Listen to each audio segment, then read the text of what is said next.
I never imagined that a single sentence, just 5 small words, could carve so deep into a woman's heart.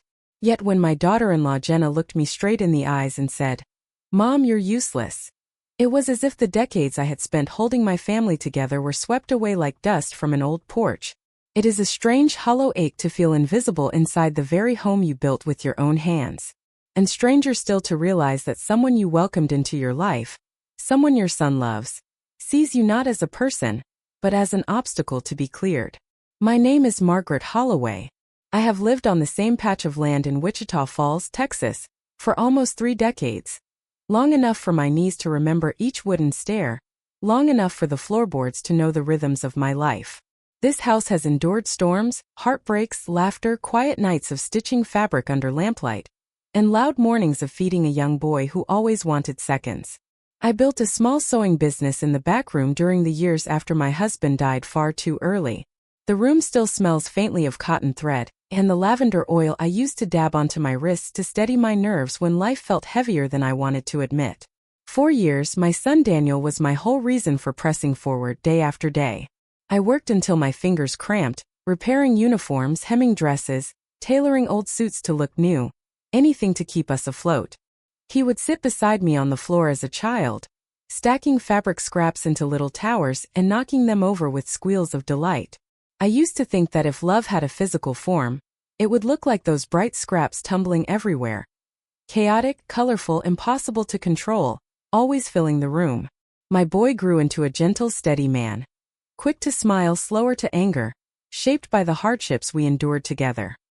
He was the kind of son who checked on me every evening during his college years, no matter how late he returned to his dorm. When he graduated and got his first engineering job, he hugged me so tightly that my ribs felt his pride. Then he met Jenna. I remember the first day she stepped into my home. She wore a fitted cream sweater and carried a purse I could tell cost more than all my kitchen appliances put together. She moved through the house with an ease that made me uneasy, skimming her fingers across framed photos, glancing at the old oak cabinet, scanning the room as though comparing it to something she had already imagined. Her smile was warm, but her eyes lingered too long on certain corners, like someone assessing value, not history. Still, she greeted me kindly enough, talking about her marketing job, how she loved minimalist aesthetics, and how impressed she was that I lived alone on such a big property. I brushed off the comment, but Daniel's face brightened every time she spoke, and that alone softened me. I told myself she was just curious, maybe nervous, maybe trying too hard. But one never forgets the first seed of doubt. Over the years that followed, small moments began to accumulate. The type a mother ignores for the sake of peace. The type that lingers in the quiet hours when she is alone. During one Thanksgiving, while the turkey roasted and the kitchen steamed with familiar scents of rosemary and butter, I overheard her whisper to Daniel, "Your mom shouldn't be managing finances alone anymore. She's getting old, babe." My hand stilled over the mixing bowl. Old? I was 56. Not young but not fragile either. Daniel, bless him, brushed off her suggestion, telling her he trusted me. But I saw the way she watched my reaction, waiting to see if I would crumble. Another time I offered her a quilt I had spent weeks sewing. A tradition in our family, something handmade for each milestone. She smiled politely, but I caught her eye roll when she turned toward the hallway. The quilt remained folded in the guest room closet for years, untouched. I wondered if she ever told Daniel she didn't like it. Or maybe she simply didn't like the idea of anything that came from me. I kept forgiving because love does that. Especially a mother's love. I reminded myself that Daniel was happy, and sometimes that must be enough. But happiness is not a shield. It does not stop people from taking advantage of your gentleness. As the years passed, Jenna's comments grew sharper, more brazen. She moved through the house with a sense of ownership that unsettled me. She would chastise me for things as trivial as rearranging the spices or touching her laundry basket. I tried to keep my distance when they visited. I tried to avoid conflict. And whenever I felt the sting of her words, I told myself, let it go, Margaret. For Daniel's sake. But beneath my calm exterior, a slow shift was taking place, one I didn't notice until much later. There comes a point in a woman's life, especially as she approaches her late 60s, when she grows weary of shrinking herself to make others comfortable. I had not yet reached that point, but I was nearing it. The day everything changed was an ordinary Monday afternoon. The sun slanted through the kitchen blinds in long golden stripes, dust floating like tiny dancers in the quiet air. I was folding towels, humming softly, grateful for a simple domestic moment. Jenna entered, her heels tapping sharply against the tile. She watched me for a moment, arms crossed, a flat expression settling over her face. "Jenna," I said warmly. "I finished the towels. I thought you and Daniel might want fresh linen for the guest room." Without even glancing at the towels, she marched to the dryer, yanked it open, and slammed it shut with a force that made me flinch. "Mom," she began, exasperation heavy in her voice. "You're useless. You make everything harder. Stop touching things that aren't yours." Her voice didn't simply slice, it echoed through the walls, through my memories, through the years of kindness I had extended to her. My throat tightened, and I felt the ground sway beneath my feet. "This is my home, Jenna," I said softly. She snorted. "Only until Daniel decides what we're doing with it." Those words struck deeper than the insult. What we're doing with it. As if I were a relic to be reorganized. As if my home, the place where I raised my son and grieved my husband, was an item on her to-do list. She stormed off, leaving me in stunned silence. My hands rested on the towels, and I stared at them without focusing, as if they belonged to someone else. The texture of the fabric felt foreign. The room suddenly too bright, too empty. Inside my chest, something began to shift. A small, steady flame. Not anger, anger burns too quickly. This was something colder, cleaner. A clarity sharpening like polished steel. Useless. That word replayed over and over, each time illuminating something I had ignored or chosen not to see. For years, I had allowed Jenna to define the edges of my presence. I had allowed myself to shrink. But age does not erase strength, it distills it. And in that moment, I felt a truth rising. I was not useless. I was simply underestimated. Later that evening, as they got ready for bed, I noticed Jenna had left her oversized purse on the dining table. The zipper was slightly open. Normally, I would never violate someone's privacy. But intuition called out to me with a voice clearer than conscience. I approached the purse, took a breath, and gently slipped my hand inside. There was an envelope, thick, crisp. I opened it slowly, heart thudding. Inside were official-looking documents printed on heavy paper. The top page made my breath catch. Transfer of property ownership, preliminary authorization. My name was listed. Daniel's name. And there, bold as sunrise, was Jenna's signature already filled in. My stomach tightened. My fingers trembled. Beneath the first page were additional forms, valuation reports, a preliminary mortgage assessment, even a set of notes in Jenna's handwriting. If signed, proceed immediately. Sell old assets. Renovate for resale. Old assets. That was me. That was this house. These pages were not simply paperwork, they were a blueprint for erasing me. I placed everything back exactly as I found it. The house seemed to grow darker around me, shadows stretching long and heavy. I turned off the dining room light and stood there, listening to the faint hum of the refrigerator, the soft clicking of the hallway clock, the distant rustle of wind outside. My mind drifted back to all the times I had excused her behavior, brushed aside her comments, swallowed my pride for the sake of peace. Peace, I realized, is not the same as safety. In that quiet moment, something inside me solidified. A woman who has survived storms, widowhood, poverty, raising a child alone. She does not break at the word useless. She does not bend to schemes hidden in purses. She does not cede her home to anyone who believes age is a weakness. No, a woman like that rises. By the time I went to bed, I already knew what I needed to do.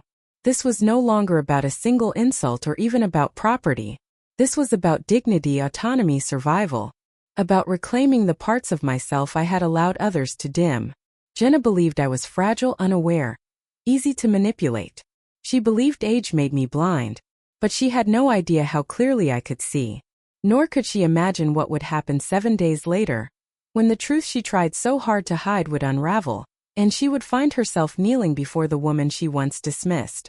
I woke the next morning with a kind of heaviness I hadn't felt in years, not the weight of grief nor the ache of age, but the unmistakable press of betrayal settling into my bones. Sleep had barely softened the sharp edges of what I'd discovered. Each time I closed my eyes, I saw Jenna's handwriting across those documents, looping confidently as though she already owned the life I'd spent decades building. My home. My land. My legacy. To her, it was all an asset waiting to be liquidated. Project to be flipped. A prize she believed she could claim the moment she wore a ring with my family name. But betrayal never announces itself in a single moment. It builds quietly layer upon layer, until the final blow only confirms what your spirit has long understood. For me, the confirmation arrived in the small hours of the morning, when I overheard voices drifting down the hallway. Daniel's low, tired murmur. Jenna's sharp whisper slicing through the dark. "Your mom's losing it," she hissed. "She's getting in the way. If we don't handle this now, she'll make everything harder." "Jen, she's fine," Daniel replied, exhaustion thick in his voice. "She's independent. She always has been. She shouldn't be living alone anymore," she shot back. "Not with all that property to manage. We need to step in. For her own good." The phrase "for her own good" hit me like a slap. It was the kind of language people use right before they take something from you. I stood in the hallway, hidden by the darkness, my hand resting against the wall as I listened. "You're pushing too hard," Daniel said quietly. "We can talk to her, but—" "No," Jenna snapped. "Talking won't change anything. We need signatures. You know that." Signatures. The word echoed long after their voices faded, settling into a truth I could no longer ignore. She wasn't simply planning to take my home. She was planning to make Daniel complicit in it. The next morning, I walked into the kitchen to find Jenna sitting at the table with a laptop open, her back perfectly straight, her fingers tapping with an efficiency that felt deliberately intimidating. Daniel sat beside her, rubbing his temples. When I entered, Jenna shut the laptop a little too quickly, an instinctive reaction of someone with something to hide. "Good morning," I said gently, though my heart felt anything but soft. She gave me a stiff smile. "Morning, Mom. We were just handling some paperwork." "Paperwork?" I asked lightly, reaching for a mug. "For what?" "Nothing important," she replied, the words clipped and dismissive. "Just planning ahead." Her tone told me everything she didn't say. I stirred my coffee slowly, watching the steam rise, letting the silence stretch just long enough for unease to settle over her. Years of being a mother had taught me this skill, to let a question float without ever speaking it. People fill silence with truth if you let them. But Jenna had discipline. She wouldn't slip that easily. She stood abruptly, brushing past me as though I were furniture in her way, and announced she would be out for the afternoon. The first betrayal had been found in her purse. The second betrayal had been whispered in the hallway. The third came creeping in before lunch. While they were out, I retreated to the living room, needing air, needing space to think. But when I reached for the remote to turn on the news, it wasn't on its usual side of the end table. I looked around the room. Everything felt slightly off, as though someone had been rifling through my belongings. The books on the coffee table were stacked differently. My knitting basket had been moved. Even the framed photo of Daniel and me at his college graduation was facing a different direction. A quiet unease wrapped around my ribs. Something was wrong. I scanned the room slowly, then stepped toward a drawer I kept locked. A small oak drawer built into the old sideboard, a piece my late husband once carved himself. Inside were personal documents. My will, property deeds, financial records, and letters from my husband I had never shown anyone.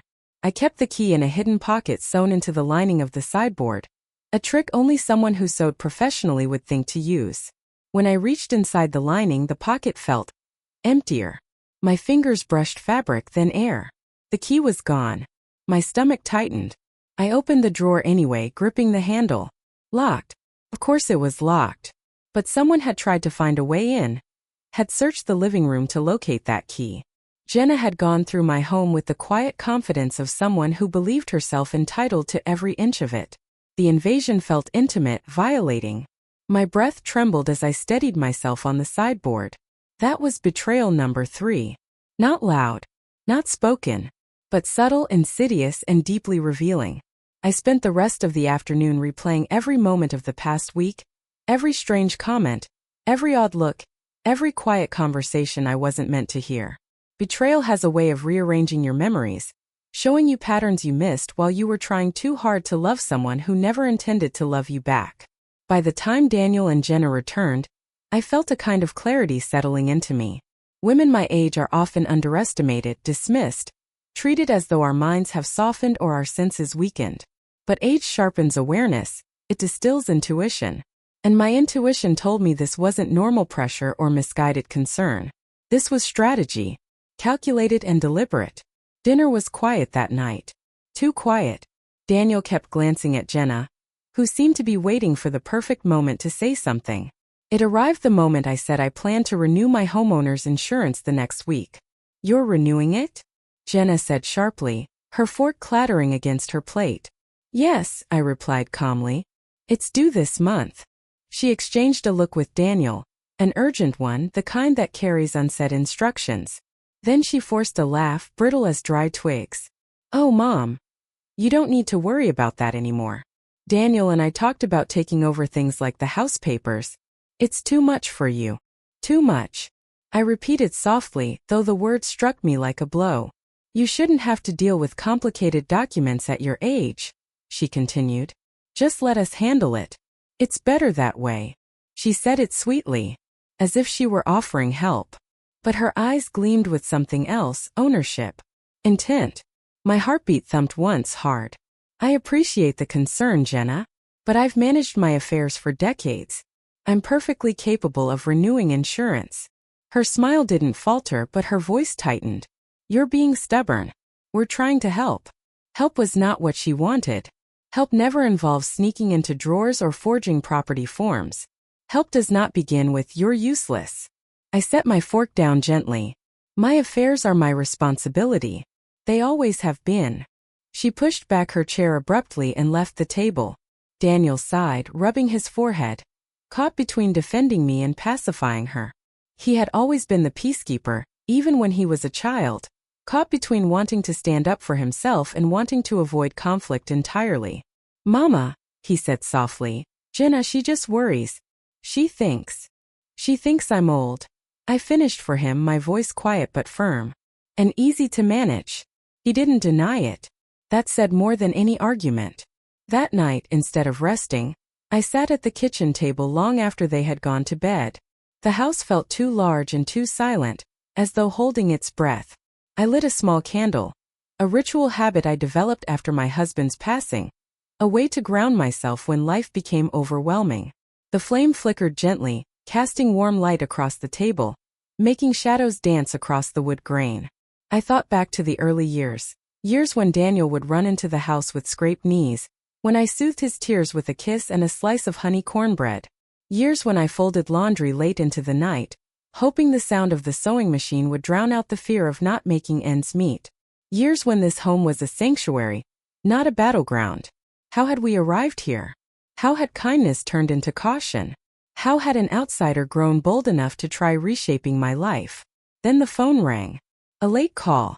I hesitated before answering. Mrs. Holloway? A woman's voice asked. This is Karen from the county assessor's office.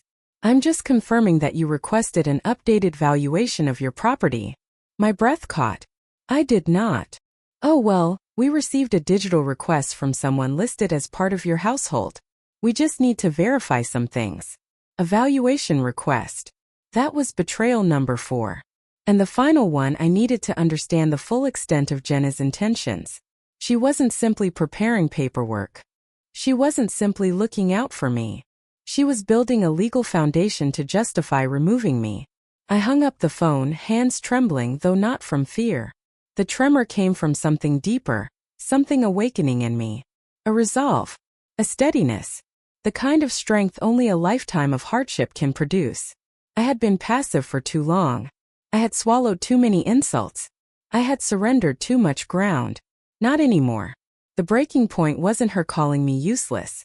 It wasn't the secret documents or the whispered conversations. The breaking point was realizing how close she had come to winning, how much she had already set in motion behind my back, and how easily everything I had worked for could vanish if I did nothing. But I am not a woman who does nothing. That night I stood from the table, blew out the candle, and felt myself breathe deeply for the first time in days. I wasn't sure yet how I would stop her, but I knew I would. I knew the next steps would require courage, clarity, and a willingness to confront truths I had long avoided. And I knew one thing with absolute certainty. When a woman my age decides she is done being underestimated, the world around her begins to shift. Jenna believed she was orchestrating the perfect plan. She believed her manipulations were invisible, her path inevitable. She believed I was powerless. But she had miscalculated one thing: the quiet strength of a woman who has survived far worse than her schemes. In 7 days, the world would see exactly how wrong she was.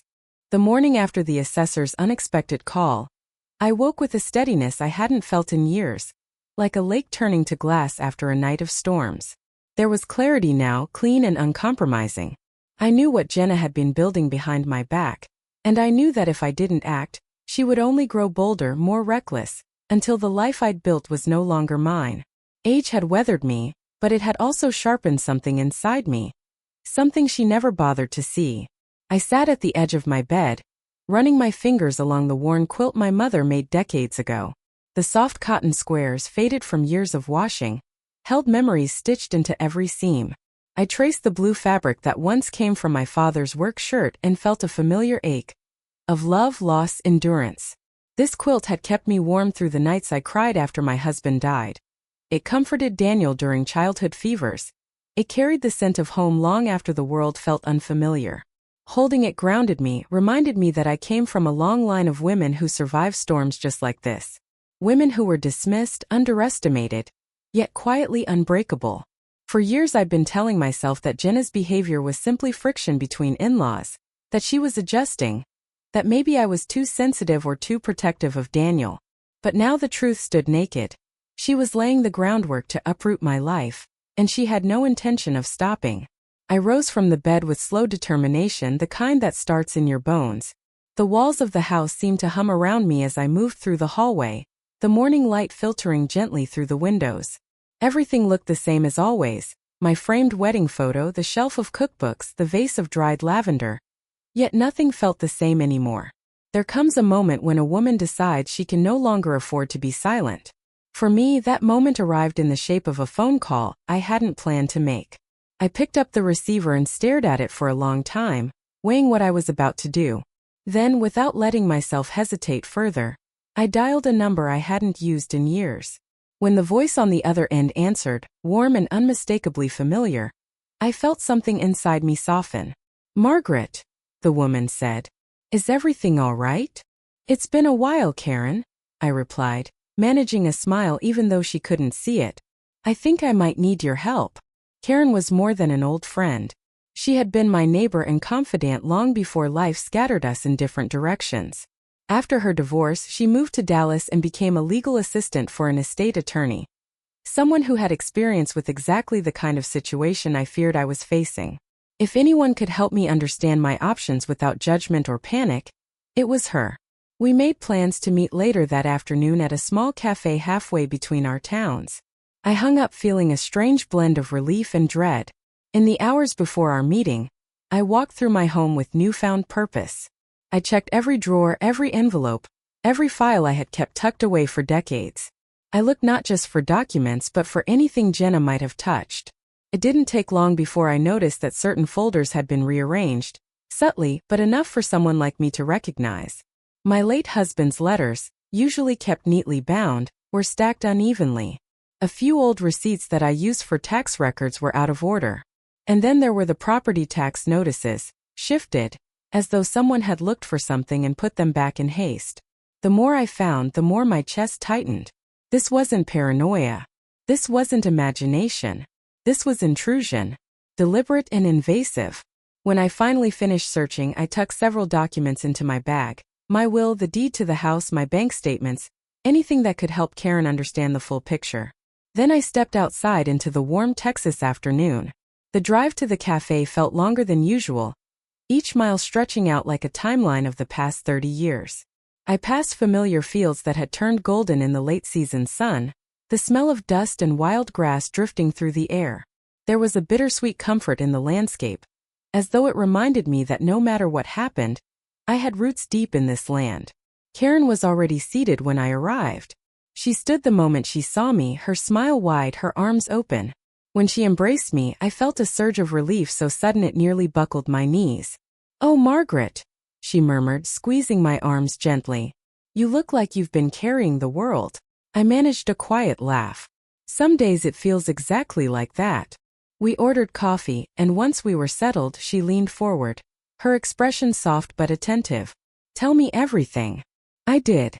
Not dramatically, not hurriedly, but patiently, unraveling the threads one by one. The insults, the subtle control, the hidden documents, the attempted valuation request.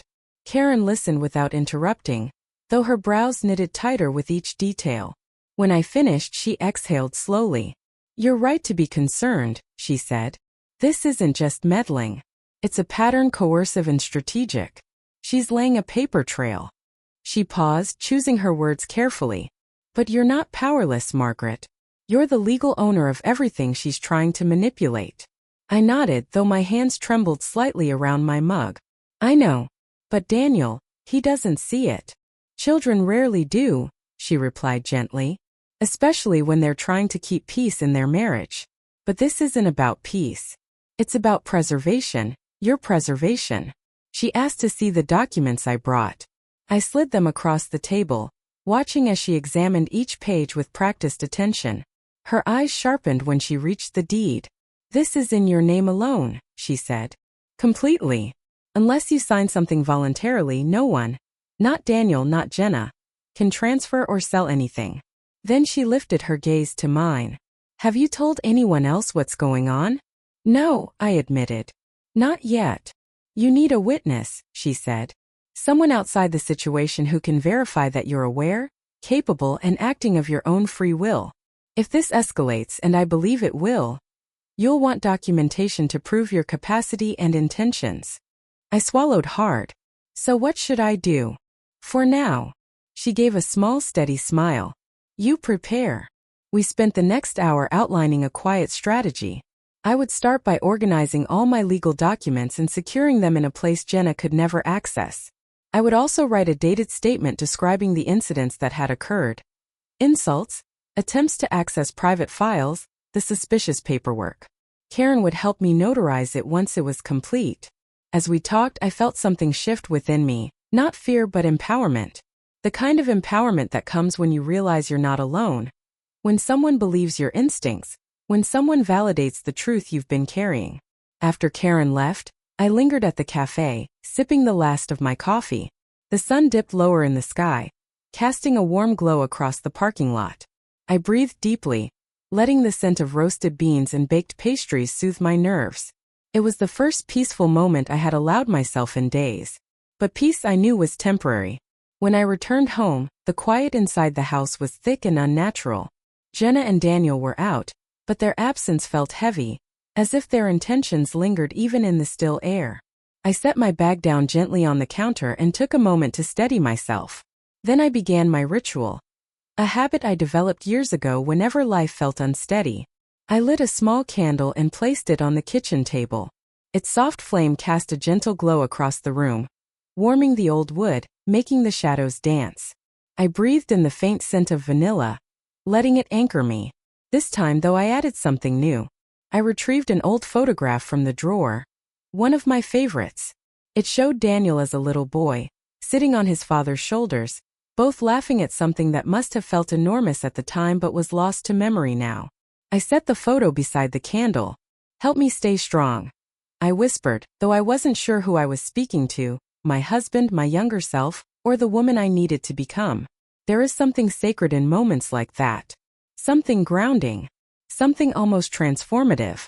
But transformation, I knew, was incomplete without truth.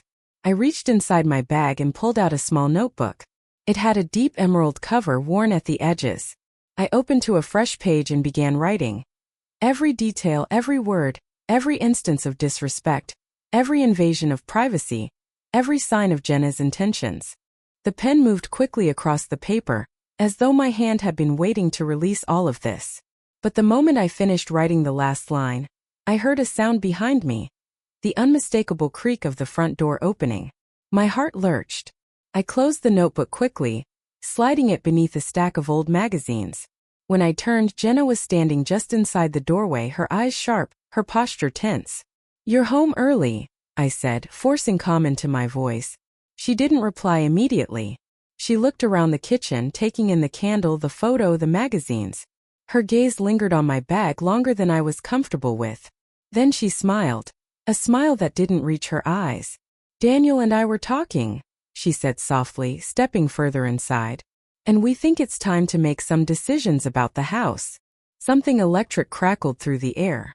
My pulse quickened. "What decisions?" I asked, my voice steady despite the tightening in my chest. Her smile widened, almost triumphant. "Oh, nothing you need to worry about," she said. "We'll handle everything." I held her gaze, refusing to blink.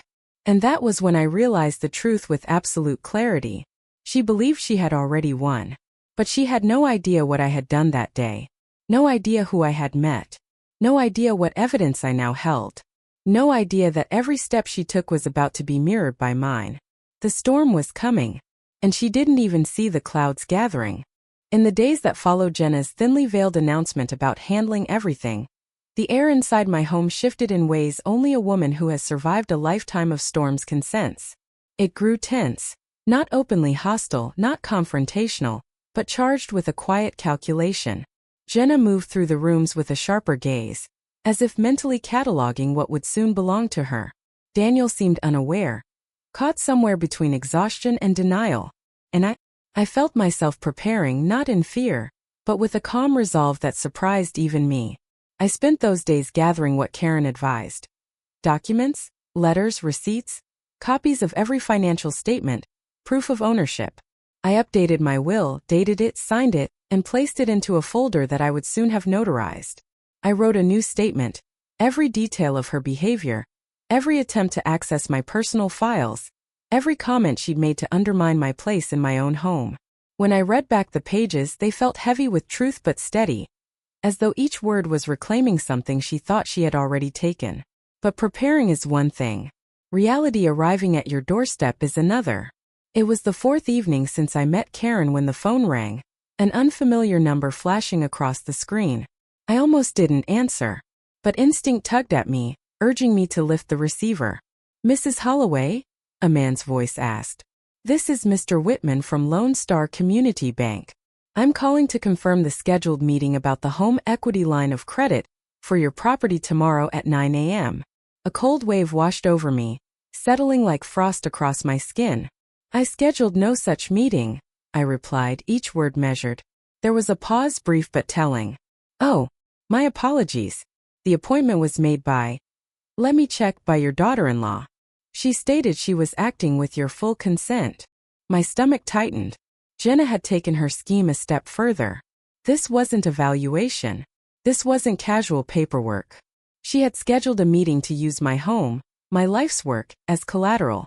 She was ready to take out money against it. "Not tomorrow. Not ever." I forced my voice to stay calm. "I will not be attending that meeting. And no one, absolutely no one, is authorized to conduct business on my behalf. Please document this." "Of course, ma'am," he said gently. "I'll cancel the appointment and note the file." When I hung up, my hands trembled, not from fear, but from the sheer audacity of what she had attempted. She wasn't waiting for my signature. She wasn't waiting for consent. She was trying to move forward without either. Something inside me rose like a tide. I had given her the benefit of every doubt. I had swallowed every insult. But this was no longer disrespect. This was theft. Fraud. A betrayal so deep it shook the foundation of the life I had built. I stepped outside onto the porch, letting the warm Texas night wrap around me. The crickets chirped in their familiar rhythm, and the faint smell of cedar drifted from the trees. I breathed in deeply, letting the calmness of the land settle into my bones. Then I pulled out my phone and dialed Karen. She answered immediately. "Margaret? What's wrong?" I told her everything, the scheduled bank appointment, the attempted loan, the lie of my consent. She listened in stunned silence. "Margaret," she said when I finished, "this is serious. She's committing fraud. Do you understand? This isn't family drama. This is a crime." She took a breath. "We need to act now. Let me make some calls. I know who to speak to." Within an hour, she texted me an address. Tomorrow 10 a.m. bring everything. We're going to the attorney directly. The next morning, I dressed with a sense of purpose I hadn't felt in years. I chose a navy blouse my husband always said made me look strong. I tied my hair back tightly, smoothing each strand until it held in place. When I looked in the mirror, I saw the same woman who once kept a business alive during a recession, who raised a child alone, who buried a husband and rebuilt life from ashes. I saw strength, not the loud kind but the steady, enduring kind. I slipped my documents into my bag and left the house before Jenna and Daniel awoke. The drive to Dallas felt lighter this time, as though each mile drew me closer to reclaiming something precious. The attorney, a composed woman named Ms. Bennett, greeted me with a firm handshake. She was middle-aged, sharp-eyed, and radiated competence in the way her posture never faltered. As I told my story, everything from the insults to the hidden documents to the bank call, her expression moved from calm to grave. "This is a pattern of coercive financial control," she said. "You are absolutely right to protect yourself. What your daughter-in-law attempted could be considered fraud, elder financial exploitation, and unauthorized access to personal accounts." The words felt heavy but validating. She asked to see the documents I brought. When she reached the forged or pre-filled property transfer form I found in Jenna's purse, her eyebrows rose sharply. "This," she said, tapping the paper, "is extremely serious. This is not a casual overreach. This is preparation for illegal action." My heart thudded. I had known it was bad, but hearing it from a professional made the ground shift beneath me. She leaned forward. "Here's what we'll do. First, we draft an immediate legal notice revoking any implied or assumed authority by your daughter-in-law to act on your behalf. Second, we secure your will and estate papers in a controlled location. Third, we prepare a formal statement, your written account. Fourth, we notify the bank to freeze any pending applications or suspicious activity." "And Daniel?" I asked softly. Her eyes softened.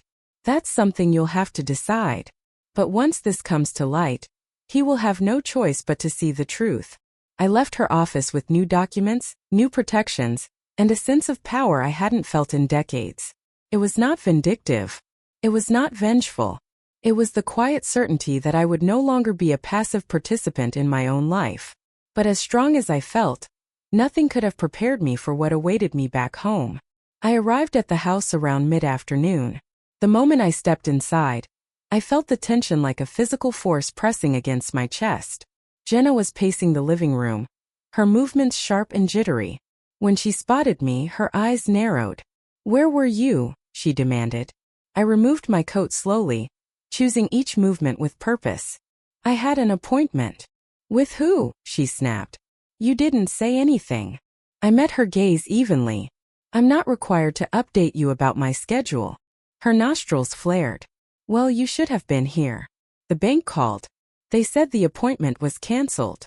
I continued unbuttoning my sleeve. "Yes, it was." Her voice sharpened. "Why? You agreed to it."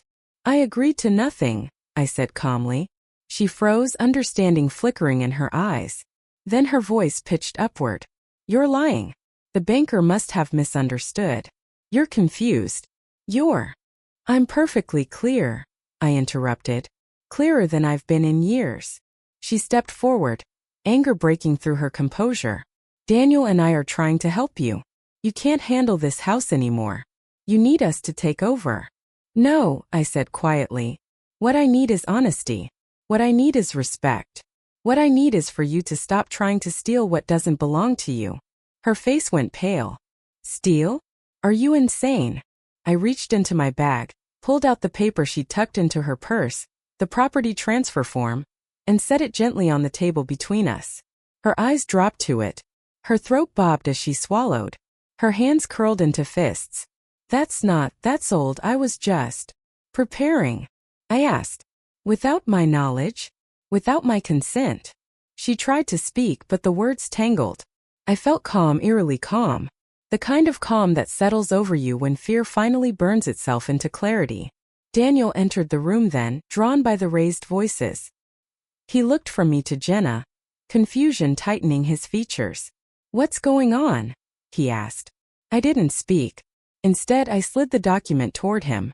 He picked it up, his eyes scanning the page. His breath caught. "Jenna," he whispered. "What is this?" She stammered. It's not, you don't understand. I was just trying to." "To what?" He snapped, louder than I'd ever heard him. "To take my mother's house? To sign things behind her back." His voice cracked with disbelief and something deeper, betrayal. "I did it for us," she insisted desperately. But Daniel shook his head slowly, heartbreak carving across his face. "No. You did it for you." Silence fell between us, thick, suffocating, weighted with all the unsaid things that could never be undone. But the moment wasn't over, because then came the knock on the door. A firm, authoritative knock. Jenna's head whipped toward the sound, panic flashing in her eyes. I opened the door to find a man in a crisp shirt, holding a folder of papers. He introduced himself as a representative from the county office, following up on a request for updated property documents that had been flagged for inconsistency. Jenna's face drained of color. Daniel looked devastated, and I felt the ground shift completely. The representative asked to speak to the homeowner. "I'm the homeowner," I said firmly. He handed me the folder, explaining the inconsistencies, the missing signatures, the unauthorized digital request. His tone was professional, but beneath it I sensed concern, maybe even suspicion, about how such errors had occurred. I thanked him for bringing the matter to my attention. When he left, the silence he left behind was colder, more brittle than ever. Daniel turned to Jenna. "Is this what you've been doing all this time?" She didn't answer. He asked again, voice breaking. "Tell me the truth, Jenna. Did you try to take my mother's house?" When she finally opened her mouth, the truth that spilled out was worse than I could have imagined. Because her answer wasn't denial. It was justification. "She doesn't need all this space. She's old. She's going to fall or get sick or—" I was trying to make our lives simpler. "Our lives," Daniel repeated, stunned. "Not hers. She'll be fine," Jenna shouted, tears of frustration streaming down her face. "We deserve a better house. A bigger house. We deserve—" He cut her off with a voice so cold it startled even me. "We deserved honesty." I stood quietly, watching the unraveling of the woman who had underestimated me so completely. The same woman who believed her schemes were invisible, her manipulations subtle, her control inevitable. She had no idea this confrontation was only the beginning. Because tomorrow, in a public place, in front of witnesses, with evidence laid bare, the truth would rise. And Jenna's world would finally collapse under the weight of her own choices.